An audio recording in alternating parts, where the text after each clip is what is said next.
ఓం నమః శివాయ. ఓం నమో నారాయణాయ. ఓం శ్రీ నరదృష్టి నివారణ కాళభైరవాయ నమో నమః. ఓం దాశరథాయ విద్మహే సీతావల్లభాయ ధీమహి తన్నో శ్రీరామచంద్ర ప్రచోదయాతు.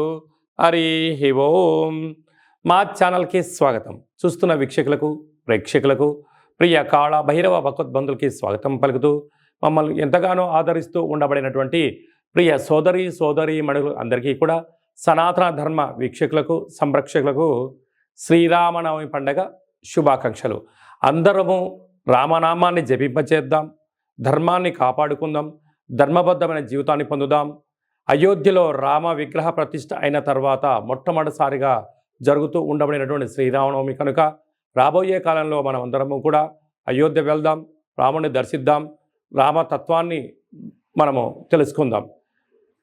16వ తారీఖు 4వ నెల 2024 నుండి 30/4/2024 వరకు పుట్టినటువంటి వారందరికీ కూడా ముందస్తుగా జన్మదిన శుభాకాంక్షలు. గతంలో వివాహం చేసుకున్న వారికి వివాహ వార్షికోత్సవ శుభాకాంక్షలు. ద్వాదశ రాశుల్లో గ్రహ గమనాన్ని ఒకసారి వీక్షింపచేద్దాం.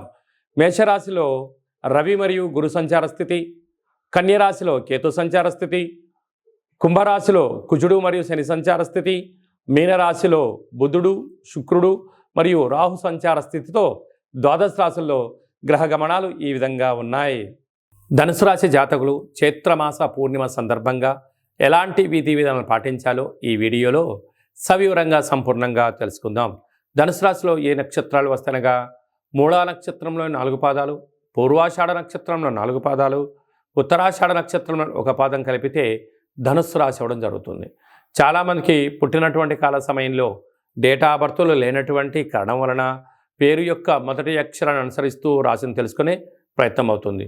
అవి ఏ అక్షరాలు ఒకసారి పరిశీలన చేద్దాం.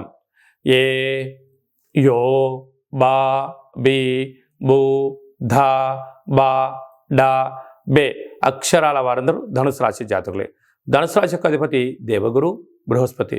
వీరికి తృతీయంలో కుజుడు మరియు శని సంచార స్థితి, అర్ధాష్టమ బుధుడు, అర్ధాష్టమ శుక్రుడు, అర్ధాష్టమ రాహు సంచార స్థితి, పంచమ స్థానంలో రవి గురు సంచార స్థితి, రాజ్యస్థానంలో కేతు సంచార స్థితి ఉండడం వలన నిత్యము ఏదో తెలియని ఒక ఆందోళన, పై అధికారులతో సహ ఉద్యోగస్తులతో, ఇంట్లో ఉండబడిన వారితో, బంధువులతో, మిత్రులతో, స్నేహితులతో, సన్నిహితులతో మీరు బాగా ఉండాలని మీరు కోరుకుంటుంటారు. కానీ వారు మిమ్మల్ని మానవ సంబంధాలుగానే చూస్తారు కానీ తప్ప ఆర్థిక సంబంధంగా మీరు వాళ్ళని ఎదుగుదలను మీ యొక్క ఎదుగుదలను వాళ్ళు ఓరవలేని పరిస్థితి ఉంటుంది.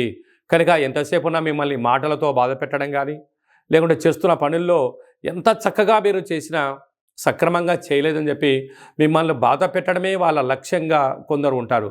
కనుక అలాంటి వారిని మీరు పట్టించుకోనక్కర్లేదు. ధర్మబద్ధమని తెలిసిన తర్వాత మీ మనసుకు మీరు సమాధానం చెప్పిన తర్వాత అది రైట్ అయినప్పుడు మీ పని మీరు చేసుకుంటూ వెళ్తూ ఉండండి. వారు అక్కడే ఆగిపోయి ఏదో రోజు మీకు జేజేలు పలుకుతూ మీ యొక్క రాజ్య పట్టాభిషేకానికి, మీ యొక్క ఎదుగుదలకు అందరూ దాసోహం అనే రోజులు వచ్చిందని చెప్పి గుర్తుపెట్టుకోగలగాలి. సాఫ్ట్వేర్, హార్డ్వేర్, ప్రభుత్వ ఉద్యోగస్తులు, క్రియేటివిటీ రంగాలు, యూట్యూబ్, వాట్సాప్, ఫేస్బుక్ నడిపించేటువంటి వారందరూ కూడా క్రియేటివిటీ రంగాల్లో ఉన్న వారికి చాలా మంచి కాలం అని చెప్పి గమనించాలి. కనుక ఈ చైత్రమాస పూర్ణిమ రోజున వీలైనంత వరకు పెరుగన్నాన్ని ఒక తెలుపు క్లాత్లో ఏర్పాటు చేసుకొని తెల్ల ఎల్లిపాయలు, ఉల్లిపాయలను ముక్కలుగా వేసి ఒక మజ్జిగతో కలిపినటువంటి వెన్నతో కలిపినటువంటి ఒక నూనెను 9 రకాల నూనెలను ఏర్పాటు చేసుకొని దిష్టి తీసి వేయడం వలన దోషం తొలగి అదృష్టం మీ సొంతం అవుతుందని చెప్పి గమనించాలి.